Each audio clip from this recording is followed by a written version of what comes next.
प्रत्येक सभेत देतो, याही सभेत देतो की इथे बघ किती माझ्या माता भगिनी आलेल्या आहेत. पण यांच्या केसाला जरी धक्का लागला तर मुन्ना तुझा हात मी जागेवर ठेवणार नाही, छाटून टाकीन. त्याच्यानंतर मिंद्याचे एक उमेदवार उभे आहेत छत्रपती संभाजीनगर जिल्ह्यामध्ये, आणि त्यांनी सांगितलं की मत नाही दिलं तर आम्ही तुमच्याकडनं 3,000 रुपये वसूल करू. मग हेच मी म्हणते की तुम्ही जी काय देताय मदत मदत मदत, तुमची भावना नाही स्वच्छ. एक तर तुम्हाला लोकसभेमध्ये फटका दिला नसता महाराष्ट्राने, तर महाराष्ट्रामध्ये बहिणी राहते ते तुम्हाला कळलं असतं का? आणि मी स्वतः फिरतोय महाराष्ट्र, जिथे शक्य होईल तिथे मी लोकांशी संवाद साधण्याचा प्रयत्न करतो. गेल्या काही दिवसामध्ये फारच वेळेची मारामारी आहे म्हणून जास्त काही बोलता नाही आलं. पण गेल्या महिन्यामध्ये मी छत्रपती संभाजीनगर जिल्ह्यातच एका शेतामध्ये उतरलो होतो. सगळे शेतकरी धावत आले, माझ्या पाया पडायला लागले. मला म्हणाले, उद्धवजी तुम्ही देव आहात, आमचं कर्ज माफ केलं. म्हटलं बाबा मी देव वगैरे नाही आहे, मी माझं कर्तव्य केलं. जर ह्यांनी गद्दारी केली नसती तर 5व्या वर्षी सुद्धा मी तुम्हाला कर्जमुक्त करून दाखवलं असतं. तरी ठीक आहे, पुन्हा सरकार आल्यानंतर परत मी माझ्या महाराष्ट्रातल्या शेतकऱ्यांना कर्जमुक्त करणार म्हणजे करणारच, हे वचनच आहे आपलं. पण जे मी तुम्हाला सांगत होतो ते तिथे मग त्या शेतकऱ्यांना भेटल्यानंतर काही शेतमजूर महिला होत्या, बिचाऱ्या काम करत बसल्या त्या काही शेतीचं. मग मी त्यांना विचारलं, ताई कसं आहे, बरं आहे ना? हा बरं आहे म्हणे. मग तुम्हाला 1,500 रुपये मिळत आहेत, समाधानी आहात ना? त्या एका बहिणीने माझ्याकडे अशा नजरेने पाहिलं. ते म्हणाले, 1,500 रुपयामध्ये काय घर चालतंय वय? घरात 1,500 येईपर्यंतच महागाई आमचा संपूर्ण खिसा कापून टाकते. हा बघ म्हणे माझा मुलगा, शाळेमध्ये मला पाठवायचंय, फी भरायला पैसे नाही, 1,500 रुपयात कायचं शिक्षण होणार आहे काय? ही अशी सगळी परिस्थिती बघितल्यानंतर मग मोदीजी आणि अमित शहाना मी सांगते, तुम्ही या परिस्थितीबद्दल का बोलत नाही? महाराष्ट्रामध्ये येणारे सगळे उद्योग तुम्ही गुजरातला घेऊन गेलात आणि अजूनही नेत आहेत. मग मिंद्याला विचारतो, तुम्ही होर्डिंग लावलं ते याच्यासाठी लावले का की सगळे उद्योग पळवलेत, केले काम भारी, आता पुढची तयारी, म्हणजे आता तुम्हाला सुद्धा गुजरातमध्ये नेण्याची तयारी केली त्यांनी. ही तुमची तयारी, ही तुमची कामं भारी. या ज्या काही गोष्टी आहेत याच्यावरती जर का उत्तर नसेल तर तुम्ही मत मागता कशाला? आणि म्हणून जे मी ठरवलंय की आपलं सरकार आल्यानंतर जसं मुलींना मोफत शिक्षण मिळतं तसं महाराष्ट्रामध्ये जन्मलेल्या प्रत्येक मुलाला मी मोफत शिक्षण दिल्याशिवाय राहणार नाही, हे माझं वचन आहे. शिका मुलांनो, मोठे व्हा. आणि म्हणून मी या सगळ्या भगिनींना विचारतोय, असतील तुम्हाला सगळ्यांना 1,500 रुपये मिळत असतील, मिळत आहेत का? नाही मिळाले असतील, कारण त्यांनी काय केलंय, एक 4-5 हप्ते दिलेत आणि बरोबर निवडणूक आयोगाच्या माध्यमातून ही योजना बंद केली. बाकीच्या योजना सुरू आहेत, पण निवडणूक आयोगाला असा त्यांनी वापरलाय की योजना बंद केली, आम्ही नाही केली, निवडणूक आयोगाने केली. मग 1,500 रुपये तुम्हाला देऊन बाकी जे तुमच्याकडनं महागाईच्या माध्यमातून काढून घेत आहेत, त्याहीपेक्षा महत्त्वाचं प्रत्येक आईवडिलाचं एक स्वप्न असतं, आपला मुलगा असेल मुलगी असेल, असे मोफत पैसे मिळण्यापेक्षा माझ्या मुलाने किंवा माझ्या मुलीने स्वकष्टाने 1 रुपया जरी माझ्या घरात आणला तरी तो अदानीच्या कित्येक लाखो कोटीपेक्षा जास्त असतो. बरोबर आहे का चूक आहे? मग जे आपण ठरवलंय की महाराष्ट्राचं लुटलेलं वैभव मी पुन्हा आणून दाखवणार आहे. जेवढा रोजगार त्यांनी नेलाय, एक 2-3च गोष्टी सांगतो तुम्हाला. कोरोनाच्या काळामध्ये आपण 6.5 लाख कोटींचे सामंजस्य करार केले होते. त्याच्यामध्ये गेल्या आठवड्यात, एक 8-15 दिवसापूर्वी असेल, अहमदाबादला जे मोदीजींनी मोठं उद्घाटन केलं ना, टाटा एअरबस, हा प्रकल्प आपण नागपूरमध्ये आणत होतो. मेडिकल डिव्हाइस पार्क हा प्रकल्प आपण संभाजीनगरला आणत होतो. बल्क ड्रग पार्क हा प्रकल्प आपण रायगडमध्ये आणत होतो. असे अनेक उद्योग विभागवार आपण आणत होतो. आणि केवळ एकच उद्योग तुम्हाला मी सांगेन, मेडिकल डिव्हाइस पार्क जो आहे तो जर का मराठवाड्यात आला असता तर त्या माध्यमातून जवळपास 1 लाख लोकांना तिथे रोजगार मिळाला असता. 1 लाख. आणि हे बाकीचे सगळे उद्योग जर का आपण महाराष्ट्रात जे आणत होतो, टाटा एअरबस असेल, बल्क ड्रग पार्क असेल, सेमी कंडक्टरचा असेल, चिप्सचा, तो आणखीन काय काय होते, ते सगळे जर का महाराष्ट्रात आपण आणले असते, जे आणत होतो, अर्ध्या वाटेत आले होते, सामंजस्य करार झाले होते, जागा जवळपास निश्चित झाली होती, पण यांनी गद्दारी करून सरकार पडलं आणि सगळा ओढा जो होता तो गुजरातकडे पळवला. महाराष्ट्राचं किती नुकसान झालं? जवळपास 5 लाख लोकांच्या रोजगाराचा फटका हा महाराष्ट्राला पडला. 5 लाख म्हणजे किती कुटुंब झाली? 5 लाख कुटुंब म्हणजे 25-30 लाखपेक्षा जास्त लोकांचा रोजगार या मोदी शहांच्या करंटेपणामुळे आणि मिंद्याच्या बूटचाटेपणामुळे हा गुजरातला गेलेला आहे. हे एवढं नुकसान झालं तरी सुद्धा आम्ही पुन्हा तुम्हाला निवडून द्यायचं? माझ्यावरती आरोप करायचे करा, पण माझं सरकार का पडलं? कारण तुम्हाला मी महाराष्ट्र लुटायला देत नव्हतो. अरे काय हिंमत होती यांची महाराष्ट्राकडे वाकड्या नजरेने बघायची? मग हे सहन नाही झालं. महाराष्ट्र पुढे चाललाय. कोरोना काळामध्ये सुद्धा महाराष्ट्राने एवढे सामंजस्य करार केले कसे? मग पाड त्याचं सरकार आणि आपले लाचार गेले तिकडे. सगळं काही दिलं होतं ना, मंत्रिपद दिलं. अगदी 2012 नंतर मी गर्वाने नाही म्हणणार, पण जे खरं ते सांगतो की मी या दाढीवाल्याला मंत्री केला नसता तर त्याच्या आयुष्यात कधीतरी मंत्र्याची खुर्ची दिसली असती?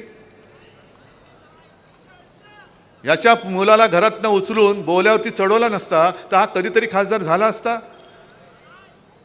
मग एवढं सगळं देऊन सुद्धा जो आपल्यावरती वार करतोय आणि महाराष्ट्र विकून दिल्लीची चाकरी करतोय, तो पुढची तयारी कसली करत असेल याचा विचार करा. नाही, त्याच्याबद्दल मला काही हे नाही, उलट मला अभिमान आहे की एका साध्या माणसाला आपण वरती नेला. हे मला अभिमान आहे. पण त्यांना हे माहिती नाही की ते मोठे होऊन गेलेले आहेत, पण ज्यांनी मोठं केलं ती लोक माझ्यासोबतच आहेत ना. तुला जसा कोणी मोठा केला तसंच तुला छोटा पण आम्ही करू शकतो. आणि मग पत्रकार जे मला विचारतात की तुम्हाला काय वाटतं लोकसभेमध्ये जे घडलं ते वातावरण अजून आहे का? म्हटलं तसं नाही हो वातावरण. हां मग काय? म्हटलं त्याच्याहून चांगलं आहे, त्याच्याहूनही चांगलं आहे. कारण लोकसभेच्या वेळेला लोकांच्या मनात एक शंका होती, अरे या हुकुमशाला कोण गाडणार? ते महाराष्ट्राने करून दाखवलं, हुकुमशाला गुडघ्यावरती आणून दाखवलं. हुकुमशाला गुडघ्यावरती आणलं आहे. काही ठिकाणी आपण कमी पडलो, जरूर पडलो, पण आता महाराष्ट्रामध्ये एक आत्मविश्वास आलेला आहे. अरे आम्ही लोकसभेला तुला गुडघ्यावरती आणलेलं आहे, या गद्दारांना आता आम्ही पाताळात गाडल्याशिवाय राहणार नाही आणि गाडू शकतो. मुद्दा म्हणून मी एक तुम्हाला आठवण सांगतो जुनी. साधारणतः 60चं दशक असेल. काँग्रेसचे एक नेते होते सका पाटील, त्यांना सदोबा म्हणायचे. SK पाटील मुंबईचे 3 वेळा महापौर झाले होते. एक बडं प्रश्न होतं, मग हे उभे राहिले तर यांच्यासमोर कोणी उभा करा, तो निवडून येऊ शकत नाही, पडलाच पाहिजे, अशी त्यांची एक ख्याती होती, कीर्ती होती. की एवढं मोठं ते प्रश्न होतं की सका पाटलांशी कोण लढत देऊ शकेल का? पाडणं तर सोडाच. पण तेव्हा एक फाटका माणूस उभा राहिला आणि त्यांनी एकच घोषणा दिली, आपण यांना पाडू शकतो. आणि आश्चर्याची गोष्ट म्हणजे त्या फाटक्या माणसानी सका पाटलांचा पराभव केला आणि त्या फाटक्या माणसाचं नाव होतं जॉर्ज फर्नांडिस. नंतर ते मोठे नेते झाले, पण तेव्हा एक साधे युनियन लीडर होते. हा एवढा टग्या माणूस उभा आहे, त्याच्यासमोर साधा युनियनचा पुढारी हा काय निवडणूक लढेल? पण त्यांनी करून दाखवलं. तसंच महाराष्ट्राने हुकुमशहाला गुडघ्यावरती आणून दाखवलं. लोकशाहीच्या वेळेला जे आपण लढलो ते आपल्या देशाचं संविधान वाचवण्यासाठी लढलो.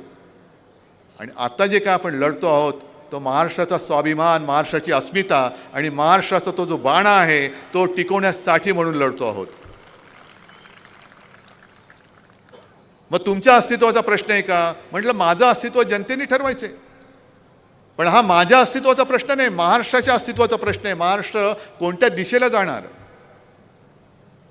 मी एक त्यांना जुनी आणखीन एक आठवण सांगितली की 2014 साली याच भारतीय जनता पक्षाने जाहिराती केल्या होत्या, महागाई केवढी वाढले, बस हो गई महंगाई की मार, वगैरे वगैरे वगैरे. आणि तो काळ असा होता की ज्या चंद्रचूडांच्या घरी गणपती बाप्पाचं दर्शन घ्यायला नरेंद्र मोदी गेले होते, त्याच गणपती बाप्पाचा उत्सव होता आणि मला सुषमा स्वराज यांचा फोन आला. उद्धव जी महंगाई बहुत बढ़ रही है. म्हटलं बिलकुल सही आपकी बात. तेव्हा गॅस सिलेंडर आता किती झालं 1200, तेव्हा काहीतरी 300-400 वगैरे असं काहीतरी झालं, 100 रुपयाने वाढला होता. नहीं देखो ना कितनी महंगाई बढ़ रही है. हाँ फिर क्या करना है. नहीं हम भारत बंद करना चाहते, भारत बंद करने जा रहे हैं. म्हटलं कभी. आणि त्यांनी जो दिवस सांगितला तो बरोबर गणपतीच्या उत्सवाचा पहिला दिवस होता. मी शिवसेना प्रमुखांना विचारलं काय करायचं. मला म्हणाले नाही करायचं, आपला उत्सव आहे, गणपती बाप्पाचा उत्सव आहे, बंद होणार नाही. त्यांना म्हणा आम्ही निदर्शनं करू, बंद नाही करता येणार. मी सुषमाबाईंना फोन केला. मला म्हणाले अरे एक दिन तो ही की तो बात आहे. म्हटलं अहो आमच्याकडे गणपतीसुद्धा 1.5 दिवसाचा असतो आणि महाराष्ट्रातली जनता जी आहे, जी गणेशप्रेमी आहे, ती गणपतीच्या आगमनाची वाट बघत असते आणि त्या आगमनाच्या दिवशी आम्ही बंद करू, नाही होणार. म्हटलं नाही म्हणे आता बघा ना तो क्षेत्रीय म्हणजे महाराष्ट्रपुरताचा उत्सव आहे. म्हटलं म्हणूनच मी महाराष्ट्र बंद नाही करत आहे. मग तेव्हा एवढ्या महागाईचं तुम्हाला असा तिटकारा होता की तुम्ही गणपतीच्या दिवसात सुद्धा भारत बंद केला होतात आणि आम्ही बंद करत नव्हतो म्हणून आम्हाला जबरदस्ती करायला लावत होतात. मग आता एवढी महागाई वाढले, मग आता काय बंद करायचं. पहिल्यांचं तोंड बंद केलं पाहिजे. पहिलं तोंड बंद करा या भाजप आणि यांच्या सगळ्यांचं. मोदीजी येऊन गेले, अमित शहाजी येऊन गेले, नुसता एक दुश्वास हिंदू मुसलमानांचे दंगे भडकव. हिंदू मुसलमानांना लढवलं की हिंदूंना मराठी अमराठीमध्ये लढव. मग ते लढवल्यानंतर मराठी माणसाला मराठे तर ब्राह्मणे तर असं लढव. काय कशासाठी हे पाप करताय. बटेंगे तो कटेंगे, कोण बाटणार आहे आणि कोण काटणार आहे बघू ना कोणाची हिंमत आहे. ही शिवसेना म्हणजे काही भाजपा नाही झाली. शिवसेनेची जी शिवसेना प्रमुखांची शिकवण आहे, एक तर कोणावरती वार करायचं नाही, पण जर कोण वार करायला आला तर त्याचा हात जागेवर ठेवायचा नाही, ही शिवसेनेची शिकवण आहे. तुम्ही कोणाला शिकवताय. हिंदुत्व कोणाला शिकवताय. बटेंगे कटेंगे फटेंगे, त्यांची फटेंगे झाले आता. कारण लोकसभेमध्ये हरलेत आणि विधानसभेत सुपडा साफ होणार आहे. म्हणूनच मोदीजी तुम्ही बघितले ना परवाची सभा काय प्रचंड होती खुर्च्यांची. पण तरी सुद्धा एक लक्षात ठेवा, त्या खुर्च्या रिकाम्या होत्या, पण निवडणुकीच्या दिवशी काही अदृश्य मतदार मतदान करू शकतात. तुम्हाला माहिती आहे ना. ती खबरदारी घ्या. कारण मला आठवतंय पुणे महापालिकेची जी निवडणूक होती तेव्हा जिथे देवेंद्र फडणवीस यांची आदल्या दिवशी सभा झालेली, खुर्च्या रिकाम्या होत्या. देवेंद्र फडणवीस व्यासपीठावरती पण नाही आले, तसेच निघून गेले. दुसऱ्या दिवशी माझी सभा झाली, गच्च मैदान भरलेलं, तुडुंब, बाहेर पण लोक उभी होती. मला वाटलं असंच होणार, मी टाळ्या वाजवणार. पण निकाल लागला, शिवसेनेच्या जागा नाही आल्या, रिकाम्या खुर्च्या होत्या, त्यांच्या जागा 100 आल्या. म्हणजेच काहीतरी गडबड आहे. हे खुर्चीत न बसलेले मतदार मतदानाला येतात कुठून, मतदान करतात कसं. हे काम आपल्या पोलिंग एजंटनी केलं पाहिजे, आपल्या बूथ प्रमुखांनी केलं पाहिजे. कारण हे काही करू शकतात. एवढ्या थराला गेलेत, वाटेल त्याला त्याची बदनामी करतायत. आणखीन त्याने आता एक सोडले की काँग्रेस त्यांच्या राज्यामध्ये ही गोष्ट करू शकत नाही, मग इकडे कशी करणार. मध्ये जाहिराती आल्या होत्या. मी काँग्रेसवाल्यांना विचारलं, म्हटलं हे काय. तुला हे सब झूट आहे, अजूनही आमच्या योजना सुरू आहेत. म्हणजे खोटं एवढं बोलायचं की लोकांना संभ्रमित करून टाकायचं आणि तुम्ही त्यांचंच खरं. कारण सातत्याने सांगितलं की लोकांना ते खरं वाटायला लागतं. या ज्या काही जाहिराती दिसत आहेत हे सतत सतत सतत खोटं खोटं खोटं हे सातत्याने बघितल्यानंतर आपला त्याच्यावरती विश्वास बसायला लागतो. म्हणून मी तुम्हाला ही जी होर्डिंगची सांगितली गोष्ट की मोठमोठ्या होर्डिंगनी मतं मागतायत,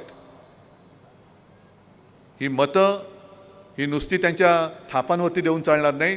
कारण अस्तित्व हे माझं नाही, हे अस्तित्व तुमचं ठरवणारी निवडणूक आहे. आणि तुम्ही ठरवायचे की तुमचं आयुष्य, तुमच्या मुलाबाळांचं भविष्य हे दरोडेखोर गद्दार यांच्या हातामध्ये द्यायचं का निष्ठेने आपल्या सोबत राहिलेला भगव्याचा मावळा त्याला मतदान करायचं, हे तुम्ही ठरवायचं. काळोख तर पसरलेला आहे, पण तो काळोख जाळून टाकणारी मशाल हातामध्ये घेणार आहात की चोरांना डोक्यावरती बसवणार आहात? आणि मला तर आश्चर्य वाटतं की असा चोर मी कुठे बघितला नाही की कोणाचं तरी पाकिट मारलंय आणि आपल्यालाच दाखवतो, हे बघ तुझं पाकिट मारलं, पण आता हे पाकिट माझं. असं कोण चोर बघितलंय? हाही प्रश्न मला विचारला कोणीतरी. म्हटलं मी एक काम करतो, त्या पत्रकाराला सांगितलं तुमचा पत्ता द्या, आज रात्री येऊन तुमच्या दारावर माझ्या नावाची पाटी लावतो, उद्यापासून घर माझं. असं होतं? अरे ही बाळासाहेबांनी माझ्या पाठीशी उभी केलेली त्यांची पुण्य, हे त्यांचे आशीर्वाद आहेत. आणि आपण जे काही वचनं दिलेली आहेत, ही वचनं तुम्हाला माहिती आहे, जे करू शकेन तेच मी बोलतो आणि जे बोलतो ते मी करून दाखवतो. जसं मी महिलांच्या बाबत बोललो की आपण आपलं सरकार आल्यानंतर 3,000 रुपये तर देणारच आहोत, पण महिलांना सरकारी बस सेवा आहे त्यातनं मोफत प्रवास सुद्धा देणार आहोत. आणि एवढंच नाही तर मुंबईच्या लोकल्स आहेत, इतर ट्रेन्स आहेत, त्यातनं सुद्धा माझ्या महिलांना, माता भगिनींना मोफत प्रवास मिळालाच पाहिजे, ही मागणी आम्ही मोदींकडे करणार आहोत. आम्ही मोदींकडे करणार आहोत. बघू मोदींचं बहिणीचं प्रेम किती आहे. या आजच मी मागणी करतोय, मोदी जी आपको अगर बहन का प्यार, आपका बहन का प्यार सच्चा है, तर मग माझ्या या सगळ्या माता भगिनींना संपूर्ण देशभर नाही करू शकला तर महाराष्ट्रभर लोकल सकट सगळ्या रेल्वेचा प्रवास हा तुम्ही मोफत करून दाखवा. चला, माझं आव्हान आहे तुम्हाला. आम्ही करतोय, आम्ही एसटीचा प्रवास मोफत करतोय, सगळ्या ज्या काही सरकारी बस सेवा आहेत त्यातला प्रवास महिलांसाठी मोफत करतो आहोत. अशा अंगणवाडी सेविकांचं मानधन वाढवतोय, मुलींप्रमाणे मुलांना मोफत शिक्षण देणारच आहोत. पण विशेषतः शहरासाठी म्हणेन किंवा सगळीकडे मनोहर जोशी मुख्यमंत्री असताना तुमच्या लक्षात आहे की 5 जीवनावश्यक वस्तूंचे भाव आपण स्थिर ठेवून दाखवले होते. यावेळेला सुद्धा शेतकऱ्याचं एकही रुपयाचं नुकसान न होऊ देता आम्ही 5 जीवनावश्यक वस्तूंचे भाव हे स्थिर ठेवून दाखवणार म्हणजे दाखवणारच. महागाई तुमच्या घराला शिवणार नाही, हे वचन आहे. हे असं काहीतरी बोला, पण आधा येता जाता नुसतं यांचं हिंदुत्व काय, त्यांचं ते काय, यांचं हे काय, या फुकाच्या गोष्टी आता सोडून द्या. लोक कंटाळलेत. म्हणजे कालच्या सभेत मी असंच बोललो की खरंच मोदींकडे काहीतरी शक्ती आहे बाबा, की थापा मारून मारून हा माणूस थकत कसा नाही, ह्याचंच मला आश्चर्य वाटतंय. आणि मग ते जे बोलले होते की मुझे ऐसे लगता है की मुझे भगवान ने भेजा है, असू शकतं बाबा, कारण एवढा आत्मविश्वासाने थापांवरती थापा मारणारा माणूस जगाने दुसरा पाहिला नसेल. तो दुर्दैवाने आपल्याला पंतप्रधान म्हणून लाभला. आणि त्यांचे सगळे चेले चपाटे हे गद्दारी करून आपल्या डोक्यावरती आणि लादलेत. ही गद्दारी आता उचलून फेकून द्या, ही गद्दारी फेकून द्या. आणि म्हणूनच मी आपल्यासाठी आलो होतो. मला आणखीन पुढे जायचे, माझी तब्येत वगैरे ठणठणीत आहे, तो काय भाग नाही आहे, पण वेळेचं बंधन आहे. म्हणून मी काय 2-5 मिनिटात काहीतरी उगाच करून जाणार नाही आहे. आणि मला खात्री आहे की हे मी बोलतोय, तळमळीने बोलतोय, तुमच्यासाठी बोलतोय, पण तुम्ही अनुभवता आहात. आणि ह्या अनुभवाला जागा. अनुभवाखेरीज दुसरा मोठा गुरु नाही.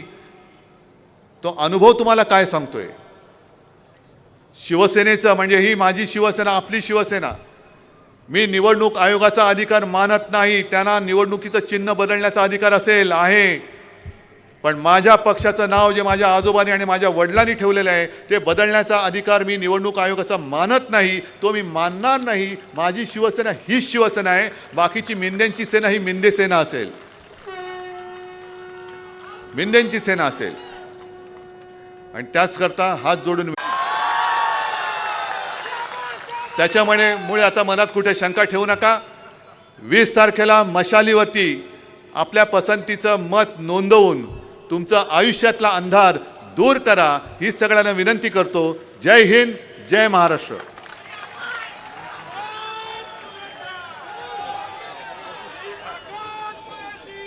मराठा क्रांती मोर्चाचे समन्वयक श्री ॲडव्होकेट धनंजय जोगदंड यांनी आज आपला जाहीर पाठिंबा व्यासपीठावरती उपस्थित राहून धनंजय आबा बोडारे यांना दिलाय. हिंदू खाटीक समाज संघटनेने देखील समीर मानकर यांच्या अध्यक्षतेखाली सचिन बासरे यांना कल्याण पश्चिम विधानसभा मतदारसंघात पाठिंबा दिलाय. त्याचप्रमाणे राधाचरण करोतिया, मालती करोतिया, महादेव शेलार, अनिल भोईर, बाळाराम गुळवी, मुन्ना रईस, देवेंद्र मिश्रा यांनी आज शिवसेनेमध्ये जाहीर प्रवेश केला आहे.